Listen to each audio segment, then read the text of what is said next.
Hello everyone, welcome back. आज हम start करने वाले हैं हमारे Q&A वाला सेक्शन या question and answer. Last chapter में हमने पढ़ा था डाइवर्सिटी। हम डाइवर्सिटी को बहुत अच्छे से समझ चुके थे। अगर नहीं समझे होंगे तो आज जो हम क्वेश्चन आंसर करेंगे तो उसके साथ में हमारा एक क्विक वाला रिवीजन भी हो जाएगा। बट अब सरप्राइज आपके लिए ये है कि मैं आपको रिवीजन बहुत कम करवाने वाली हूँ और ज़्यादातर क्वेश्चन जो है वो आप खुद लिखना सीखेंगे। अब लिखना कैसे सीखेंगे तो वो मैं आपको बता दूं कि जब भी हम चैप्टर पढ़ते हैं, ठीक है, और हम लिखना क्यों सीख रहे हैं इसके लिए मोस्ट इम्पॉर्टेंट है ये कि हम कब तक ये रट्टा मारते हुए चलेंगे। ठीक है, हम बार बार क्या करते हैं, बहुत सारे क्वेश्चंस को ना एकदम रट्टे फ्लो में याद करते रहते हैं। तो आपकी ये जो प्रॉब्लम है ना रिवाइज करने की, याद करने की, है ना, किसी भी चीज को रिमेम्बर रखने के लिए, तो हम इस चीज को खत्म कर देते हैं आज। वो कैसे? तो इसके लिए आपको हेल्प करेगा आपका रिवीजन। ठीक है, जितने बार आप रिवीजन करेंगे, जब भी मैंने आपको कोई चैप्टर एक्सप्लेन किया है तो आपकी फर्स्ट ड्यूटी है कि आप वो चैप्टर बहुत अच्छे से पढ़े और उसके बाद में एक चैप्टर की फुल रीडिंग खुद ले ले। मतलब बुक में जो भी बुक में जितने पेजेस है उस चैप्टर के रिगार्डिंग आप वो चैप्टर को पढ़े, उससे लेक्चर को से समझ लेते हैं। ठीक है, तो क्वेश्चन के आंसर ऑटोमेटिकली आपके माइंड में आ जाते हैं। ठीक है, अगर हमने कोई एक अच्छा चैप्टर जो है वो अच्छे से समझ लिया है और वो चैप्टर समझने के बाद में उसके रिगार्डिंग आपसे कोई भी क्वेश्चन करे तो आप फटाफट आंसर दे देते हैं। जैसे कोई हमारा फेवरेट टीवी सीरियल हुआ या कोई कार्टून चैनल होता है तो हम उसमें क्या करते हैं, फटाफट जो है उससे रिलेटेड जितने भी कोई पूछ लेते ना, अरे यार उस सीन में ऐसा हुआ था, उसने ऐसा किक किया था, उसने ऐसे रेस की थी, ये सारी चीजें हमें ऑटोमेटिकली याद हो जाती है। क्यों? क्योंकि हम उसको पूरा फुल अटेंशन दे के देखते हैं। तो सिमिलरली हमें अपने चैप्टर के एक्सप्लेनेशन को, चैप्टर को भी फुल अटेंशन के साथ में कॉन्सेंट्रेट होके देखना है। और जब वो समझ में आ जाएगा तो आपको ऑटोमेटिकली आपके आंसर जो आपके बुक में एक्सरसाइज में क्वेश्चंस होंगे वो आंसर्स आपको ऑटोमेटिक आ जाएंगे। और फिर लास्ट आपका टास्क रहता है कि उस आंसर को कैसे लिखना है। ठीक है, तो बस उसी आंसर राइटिंग की प्रैक्टिस हम यहाँ पर करेंगे, एक दो बार आप प्रैक्टिस करेंगे एंड देन नेक्स्ट टाइम आप ऑटोमेटिकली किसी भी चैप्टर को पढ़ने के बाद में खुद ही आंसर राइटिंग कर सकते हैं।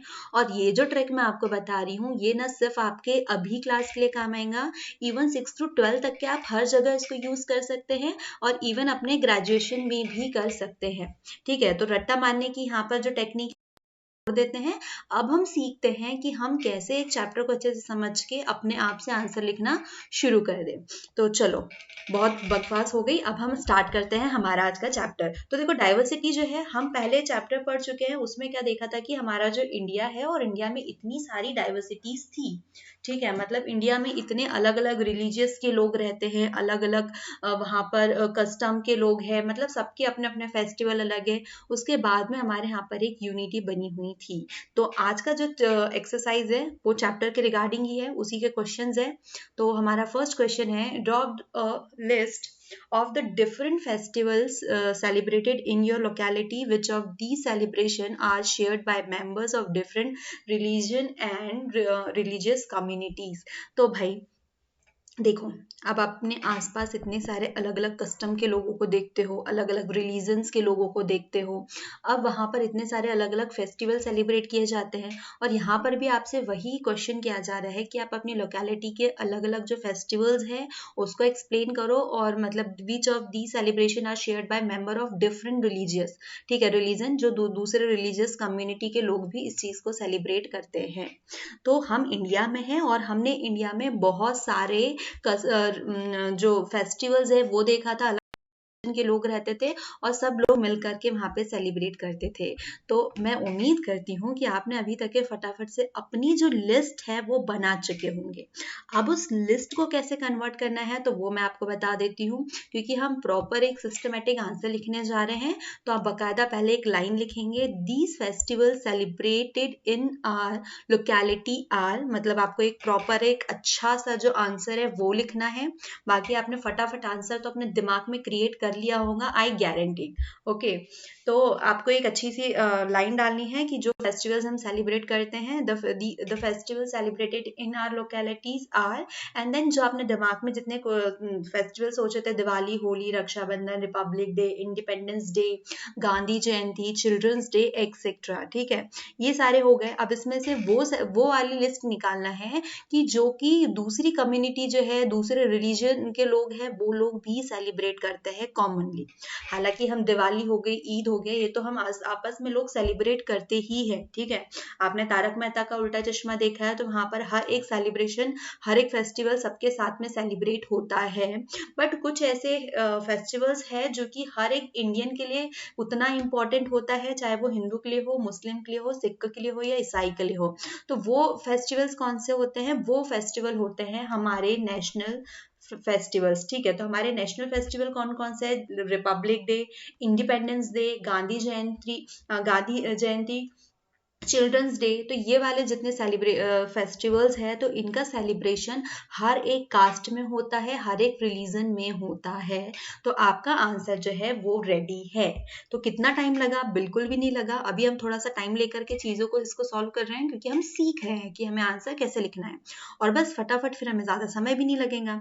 आपने दिमाग में सोचा, एक व्यवस्थित सिस्टमेटिक स्ट्रक्चर है आपके पास में, बस आप अपना आंसर लिख दीजिए और फिर आपको अपने मार्क्स पूरे पूरे मिलने वाले हैं। अब हमारा नेक्स्ट क्वेश्चन है, what do you think living in India with its rich heritage of diversity adds to your life? भाई इंडिया में इतनी मतलब आप इंडिया में क्या सोचते हैं जब आपके साथ में इतनी मतलब रिच हेरिटेज ऑफ डाइवर्सिटी है इंडिया में, आपकी लाइफ में भी वो चीजें आ रही है? तो देखो, जब इंडियन कल्चर हेरिटेज हम देखने जाते हैं, तो हमें पता है कि यहाँ पर कितनी सारी अलग अलग इतनी जो डिफरेंट टाइप का आपका कल्चर है, तो वो आपकी लाइफ को कैसे रिलेट करता है, या आपकी लाइफ में कौन सा एक मेजर इम्प्लीमेंट लाता है। तो उस टाइप का ये क्वेश्चन हो गया कि देखो, इतनी सारी जब आपके पास में कल्चर है, तो आप जस्ट एक सेकेंड के लिए सोचें कि आप एक ऐसे जगह पे रह रहे हैं, मतलब रह ही रहे हैं एक्चुअल में आप, कि जहाँ पर इतने अलग अलग डिफरेंट काइंड ऑफ कल्चर्स है, तो वो आपकी लाइफ को कैसे इफेक्ट करता है, कैसे वो आपके लिए मतलब एक गुड इफेक्ट जो होता है ना, वो लाता है। तो ये चीजें देखना है कि आपकी लाइफ में वो क्या चीज ऐड कर रहा है, ठीक है। तो आई होप आपने सोच लिया होगा। देखो, अब हमारे पास में हमें पता है कि इंडिया जो है, वहां पर कास्ट की, फूड की, फेस्टिवल्स की, क्लोथ्स की, सेलिब्रेशन, कस्टम्स, रिचुअलिस्टिक, बहुत सारे जो है अलग अलग हमारे पास में क्या है, डाइवर्सिटीज है, एनी फील्ड, ठीक है। मतलब कोई एक नहीं है। Still a feeling being a human, एक being Indian always remain in us. We all sing same national anthem. We all celebrate same national festival. For all us, religious are same, and we एक second, we respect all religious, ठीक है, religions. देखो, इतनी सारी diversities होने के बाद में भी हम क्या करते हैं, सेम नेशनल एंथम जो है पूरा इंडिया, अगर आप कहीं पे भी स्कूल में जाते हैं, इवन हम हमारे स्कूल में देखते हैं, तो वो किसी भी इंडिया के किसी भी स्कूल में जाए, तो वहां पर सेम नेशनल एंथम ही चलता है। वहां पर कोई अपना स्टेट का कोई नेशनल एंथम नहीं है, ठीक है। वहां पर जितने भी नेशनल फेस्टिवल्स होते हैं, वो साथ में ही सेलिब्रेट होते हैं। सारे रिलीजियस, हम आपस में जो फेस्टिवल होते हैं, रिलीजियस फेस्टिवल होते हैं, वो भी हम मोस्ट ऑफ जो है एक दूसरे के साथ में सेलिब्रेट करते हैं। तो ये हमारे लिए एक प्राउड वाली बातें हैं कि जब हम इतनी सारी डाइवर्सिटीज के बीच में रहते हैं, उसके बाद में भी कुछ ऐसी चीजें हैं जो हमें सब में यूनाइट करती है, एक साथ में जोड़ती है। Sorry. Do you think the term unity in diversity inappropriate term to describe India? What do you think Nehru is trying to say about Indian unity in the sentence quoted above from this book, The Discovery of India? अब नेहरू जी की एक book है discovery of India, ठीक है।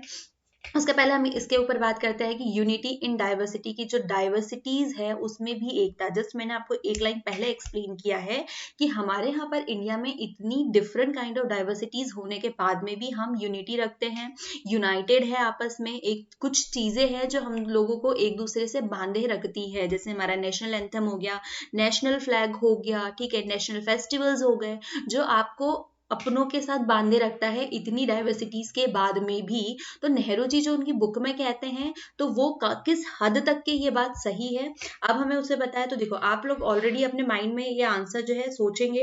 देखो, yes I believe that unity in diversity is a appropriate term to describe India, जहां पर इतनी सारी डाइवर्सिटीज है, food, religious, cloth, festival, ritual, इन सब में, बट उसके बाद में भी हम लोगों में एकता देखते हैं।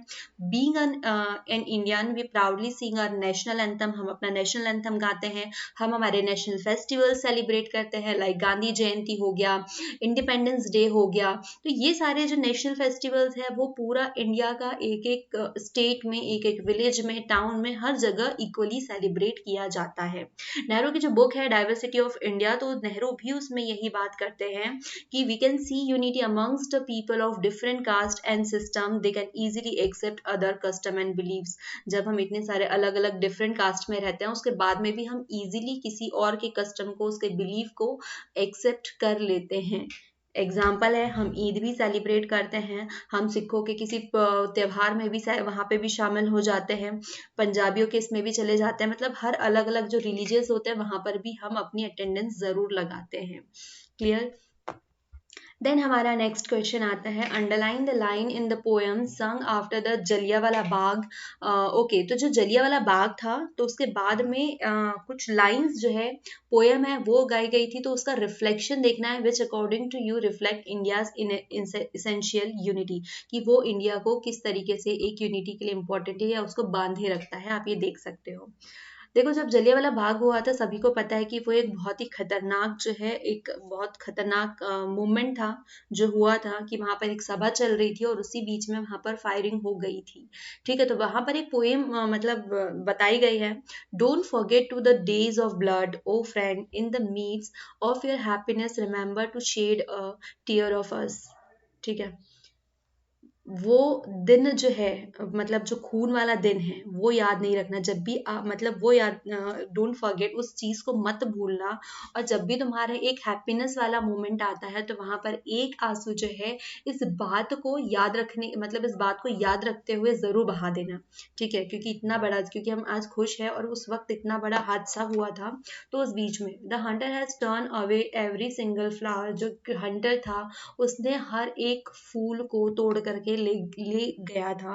Do plant a flower in the desert garden dear friend. और जब उस हंटर ने आपके बाग के एक एक फूल को भी तोड़ कर लेके जा चुका है, वो फूल को तोड़ना मतलब मतलब हुआ वहां पे कि वहां पर सभी लोगों को खत्म कर दिया था। तो उस वक्त मतलब आप जो डिजर्ट गार्डन होता है, जो रेगिस्तान वाला होता है, तो वहां पर आप एक फूल जो है इस याद में जरूर लगाएं।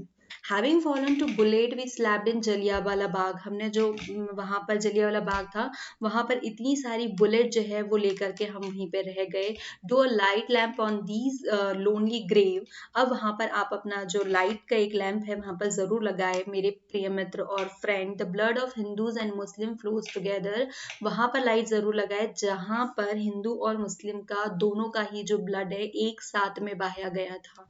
ठीक है, उस कांठ में। टुडे डू सोक योर रोब in the river of blood, और वो जो जहां पर खून की नदियां बही थी वहां पर एक बार अपने आप को जरूर लेकर के जाए। Dear friend, some root in jails will other lie in their graves do shed, कुछ लोग जो है वो कहाँ पर रह गए, जेल्स में, और कुछ लोग जो है वो ग्रेव्स में दफन है अभी भी। A few tears for them, oh friend, कुछ आंसू उनके लिए। जब आप बहुत ज्यादा खुश होते हो तो कुछ आंसू उनके लिए भी रखे। सॉरी, चलो उसके ऊपर ज्यादा डिस्कशन नहीं करेंगे हम। The next question is, choose another region in India and do a similar study of the historical and geographical factor that influence the diversity found there. Are these historical and geographical factor connected to each other and how. अब हमें हमारे India में ऐसे कोई religious जो है reason जो है इंडिया में वो देखना है जहां पर हिस्टोरिकल और जियोग्राफिकल फैक्टर जो है वो थोड़े सिमिलर हो, लेकिन उसके बाद में वहां पर हम जो डाइवर्सिटीज है उसे देखना है, और वहां के जो हिस्टोरिकल और जियोग्राफिकल फैक्टर्स जो है, मतलब वहां पे अलग अलग लोकेशन होने के बाद में भी वो कैसे एक दूसरे को कनेक्ट करते हैं। ठीक है, तो वो देखना है। तो अगर इसके लिए देखें तो आपने केस स्टडी में लास्ट में फर्स्ट चैप्टर में आपने देख लिया होगा कि हमने वहाँ पर केरला और लक्षद्वीप के बीच में बात की थी कि यहाँ पर बहुत सारी जो चीज़ें हैं वो एक दूसरे से कनेक्टेड है, कनेक्टेड इन द सेंस जो है वहाँ पर सिमिलैरिटीज है दोनों में। दोनों ही जगह का जो क्लाइमेट है वो वेट क्लाइमेट है, वहाँ पर दोनों ही जगह पर बहुत ज़्यादा हैवी सीजनल हैवी रेन्स होता है दोनों ही जगह पर, ठीक है। मतलब ऐसा नहीं है कि कहीं पर एक कम होती है, मतलब हम जो जियोग्राफिकल और हिस्टोरिकल फैक्टर्स है उसके ऊपर बात कर रहे हैं, तो दोनों ही जगह सेम होता है, दोनों ही जगह बहुत सारी लेक्स है, बहुत सारे कैनल्स है, ठीक है। तो ये हमने इसके ऊपर बात करी। अगर हम जियोग्राफिकल फैक्टर्स के ऊपर बात करें तो कोस्टल एरियाज है दोनों ही जगह पर, ठीक है, वहां पर इम्पोर्ट एक्सपोर्ट्स भी होते हैं। These stage has equal population of Hindu Muslim Christian festival like Eid Christmas and Onam, ठीक है। वहां पर दोनों ही जगह सेम पॉपुलेशन है, सेम फेस्टिवल जो है सेलिब्रेट किए जाते हैं। और geographical features help in the cultivation of spices. वहाँ की जो जियोग्राफिकल फीचर्स है, मतलब कहीं पे भी कल्टिवेशन का अगर देखें हम तो कल्टिवेशन जो है वो डिपेंड करता है वहाँ की जियोग्राफिकल कंडीशन के ऊपर कि वहाँ का जियोग्राफिकल एटमॉस्फेयर कैसा है, उसी के अकॉर्डिंग वहाँ पे हम उस फसल को कल्टिवेट करेंगे। तो यहाँ पर इन दोनों की जो जियोग्राफिकल फीचर्स है वो इंडिकेट करते हैं कि यहाँ पर सबसे ज्यादा कल्टिवेशन स्पाइसेस का हो सकता है और यहाँ पर होता ही होता है। इस चैप्टर में इतने ही क्वेश्चन हैं, तो उम्मीद करती हूँ आपको यहाँ पर थोड़ा सा जो मैंने कोशिश की है क्वेश्चंस को लिखना सीखने की वो काम आई होंगी। रटाना इसलिए नहीं है, सेम चीजें इसलिए नहीं बताना है क्योंकि फिर हम लोग उस चीज के हैबिचुअल हो जाएंगे और हमें कभी भी आंसर राइटिंग आएंगी ही नहीं। अगर आप आंसर राइटिंग सीख लेते हो तो हमारा बहुत सारा टाइम भी बचेगा और मेहनत भी बचने वाली है। कैसे कि एक बार आप अच्छे से चैप्टर को एक्सप्लेन जो है वो सीख ले, उसका एक्सप्लेनेशन देख ले, चैप्टर की रीडिंग, तो भाई क्वेश्चन और आंसर तो आपके पास बाय हाथ का खेल है। चलिए, thank you. Don't forget to like share and subscribe.